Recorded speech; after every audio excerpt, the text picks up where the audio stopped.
तो दोस्तों एक नंबर वन स्टार्ट होता है और ये नॉर्थर्न लंदन से स्टार्ट होता है अक्टूबर का एक दिन। और इस दिन का वक्त जो है वो सुबह का है, सुबह का सीन है।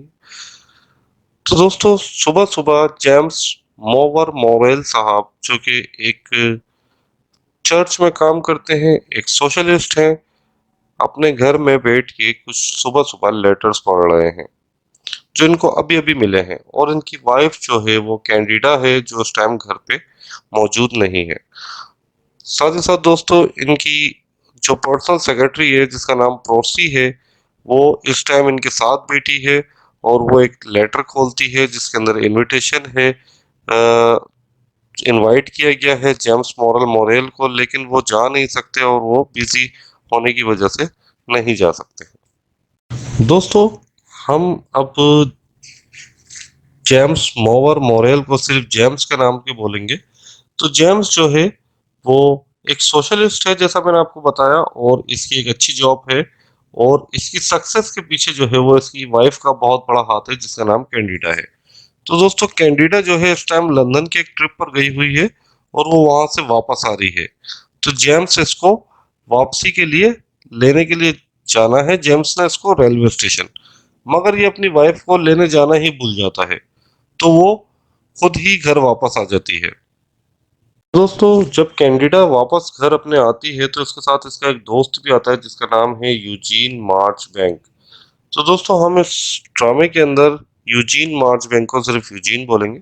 यूजीन के बारे में आपको बताते चलूं कि ये खूबसूरत नौजवान लड़का है जो कि एक पोइट भी है और साथ ही साथ कैंडिडा को बहुत ज्यादा पसंद करता है।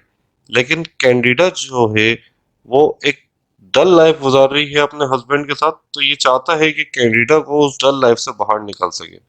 और ये समझता है कि कैंडिडा जो है वो सिर्फ घर के कामों के लिए नहीं बनी, और इसके हस्बैंड की खुशी से ज्यादा इसकी अपनी लाइफ भी है जो कि वो डिजर्व करती है। कैंडिडा से इसका प्यार सच्चा है और यूजीन जो है वो सोचता है कि घर के काम चाहे मर्जी से हो या ना हो, ये एक ह्यूमैनिटी है, एक जबरदस्ती का काम है कैंडिडा के लिए। तो वो कैंडिडा को इस सब से बाहर निकालना चाहता है। साथ ही साथ दोस्तों घर के अंदर जो है वो मिस्टर बर्गिस भी हैं जो कि कैंडिडा के फादर हैं। और ये कैंडिडा और इसके हस्बैंड के साथ इसी घर में रहते हैं के ही। और जेम्स को ये बिल्कुल भी पसंद नहीं करते। सेम एज इट इज दोस्तों जेम्स भी जो है वो मिस्टर बर्गिस को बिल्कुल भी पसंद नहीं करता। तो दोस्तों जब कैंडिडा घर वापस आती है तो जेम्स उसको रिसीव करने के लिए चूंकि स्टेशन नहीं गया था, तो कैंडिडा और जेम्स के दरमियान लड़ाई होने लगती है और कैंडिडा नाराज होकर जेम्स से किचन में काम करने के लिए चली जाती है, जो कि आमतौर पे लड़कियां करती हैं। लेकिन साथ ही साथ दोस्तों यहाँ पे यूजीन भी था। यूजीन क्या करता है, यूजीन जाता है जेम्स के पास और जेम्स से कहता है कि ये मुझे बिल्कुल नहीं पसंद, तुम अपनी वाइफ कैंडिडा को इस तरह से ट्रीट करते हो, वो तुम्हारी नौकर नहीं है। और मैं तुम्हें बता दूं कि मैं कैंडिडा से लव करता हूँ और मैं उसे तुमसे फ्री करवा कर रहूंगा। जब ये बात होती है तो ये बात सुन के यूजीन की जेम्स को बहुत ज्यादा गुस्सा आता है। और जेम्स क्या करता है, जेम्स जो है वो लड़ाई करना शुरू कर देता है यूजीन के साथ। और जेम्स यूजीन को घसीट कर घर से बाहर लाता है और कहता है कि घर से दफा हो जाओ फौरन से। तो दोस्तों इतने में जब ये दोनों की बात हो रही होती है, लड़ाई हो रही होती है, तो कैंडिडा वहां पे आ जाती है और पूछती है कि क्या हुआ। दोस्तों कैंडिडा जो है वो यूजीन से कहती है कि तुम चले जाना, मगर पहले हमारे साथ लंच कर लो फिर चले जाना। और यहाँ पे act number one, scene number one खत्म होता है दोस्तों। दोस्तों एक्ट नंबर टू शुरू होता है और एक्ट नंबर टू में ये दोपहर का वक्त होता है।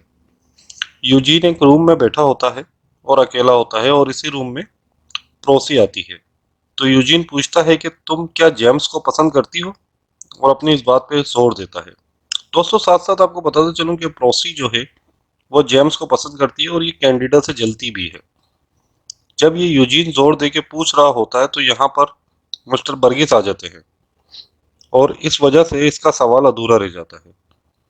अब खाने के टाइम पर कैंडिडा घर के काम कर रही होती है और यूजीन इसके पीछे पीछे लगा रहता है। यहाँ पर जहां जहां वो जाती है कैंडिडा, यूजीन वहाँ जाता है। जेम्स कहता है कि प्रोसी को, इतने में जेम्स और प्रोसी जो है वो आपस में एक रूम में बातें कर रहे होते हैं और प्रोसी से जेम्स कहता है कि तुम्हें मेरे फादर इन लॉ से तमीज से बात करना चाहिए। इतने में वहाँ पे कैंडिडा भी आ जाती है और जेम्स से कहती है कि यूजीन मुझसे मोहब्बत करता है और मुझे पता चला है कि ये जो प्रोसी है ये भी तुम्हें पसंद करती है। और इसी टाइम जो है जेम्स को बुलाने के लिए एक बंदा आ जाता है। दोस्तों इसका नाम जो है, एक और कैरेक्टर जुड़ता है यहाँ पे और इसका नाम जो है वो लेसी होता है।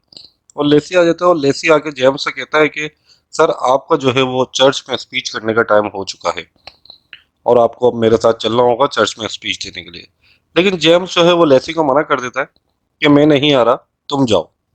मगर कैंडिडा जो है वो जेम्स को जोर देती है और कहती है कि हम सब तुम्हारे साथ चर्च चलेंगे, आज हम तुम्हारी स्पीच सुनेंगे वहाँ पे चल के। मगर जेम्स कहता है कि नहीं, तुम लोग घर पर ही रुको और मैं चर्च में जाता हूँ और स्पीच करके आता हूँ।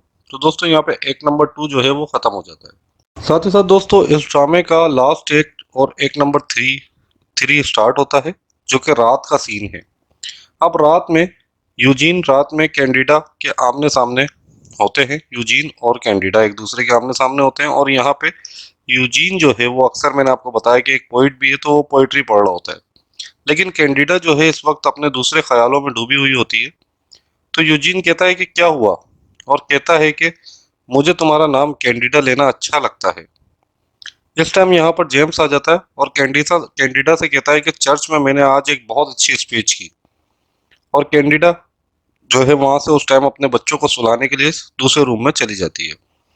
और यहाँ पे यूजीन और जेम्स फिर एक दूसरे का आमना सामना होता है और यूजीन जो है वो जेम्स को ताना मारता है कि अब की बार इन दोनों में बहुत लड़ाई हो जाती है और इस ताने की वजह से अब की बार इन दोनों में बहुत ज़्यादा लड़ाई होना शुरू होती है जेम्स और यूजीन के अंदर।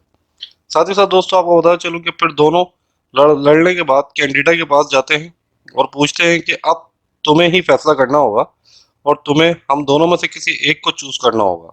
तो तुम बता दो, कैंडिडा से पूछते हैं कि तुम बता दो तुम दोनों में से किसको चूज करोगी, यूजीन को चूज करोगी या जेम्स को चूज करोगी। लेकिन कैंडिडा जो है यहाँ पे अपने ख्यालों में खोई हुई होती है और सोच रही होती है और बहुत ज्यादा सोच रही होती है। तो इस पे जेम्स कहता है कि अब बता दो, या तो ये रहेगा या फिर मैं रहूंगा। तो कैंडिडा अपना जवाब देती है दोस्तों यहाँ पे और कैंडिडा कहती है कि तुम दोनों में से जिसको मेरी सबसे ज्यादा जरूरत है मैं इसके साथ रहूंगी। और कैंडिडा जो है वो अपने हस्बैंड को चूज करती है क्योंकि वो कमजोर था और वो कैंडिडा के बिना नहीं रह सकता था।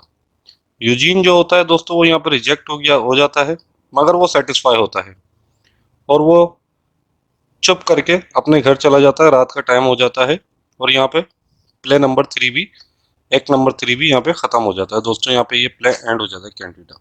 दोस्तों इस ड्रामे की बेसिकली जो सेंट्रल आइडिया है वो इस ड्रामे का, या जो इस ड्रामे का कंक्लूजन निकलता है वो यही निकलता है दोस्तों, क्योंकि उस दौर के अंदर जब ये कैंडिडा लिखा गया था 1894 के अंदर, तो औरतों को बेसिकली फीमेल्स को ये समझा जाता था कि फीमेल्स जो हैं वो एक बेवफा औरत है, बेवफा समझा जाता है। लेकिन जीवी शोज ने औरत को वफादार भी दिखाया और ये भी दिखाया कि इसमें एक औरत अपने हस्बैंड से क्या चाहती है, वो अपने हस्बैंड का साथ देती है या नहीं देती। इसी वजह से दोस्तों इसकी थीम जो रखी गई थी वो फेमिनिज्म रखी गई थी। इन्होंने औरतों का एक अलग ही रूप दिखाया था। इससे पहले जो औरतों के बारे में दिखाया गया है, चाहे वो जियोफेरी चौसर हो, चाहे वो शेक्सपियर हो, इन लोगों ने अक्सर जो दिखाया वो औरत को हमेशा बेवफा ही दिखाया। लेकिन इस ड्रामे से जीबी शोज ने कैंडिडा को लिखने के बाद औरत का एक अलग रूप दिखाया। उम्मीद है दोस्तों आपको ये ड्रामा पसंद आया होगा। इसी तरह ये मज़ीद ड्रामास, नॉवेल्स और पोइट्री और एम इंग्लिश के अबाउट जानने के लिए हमारे YouTube channel the Salman Academy we are trying to make education easier को लाइक, शेयर और सब्सक्राइब कर दें काइंडली।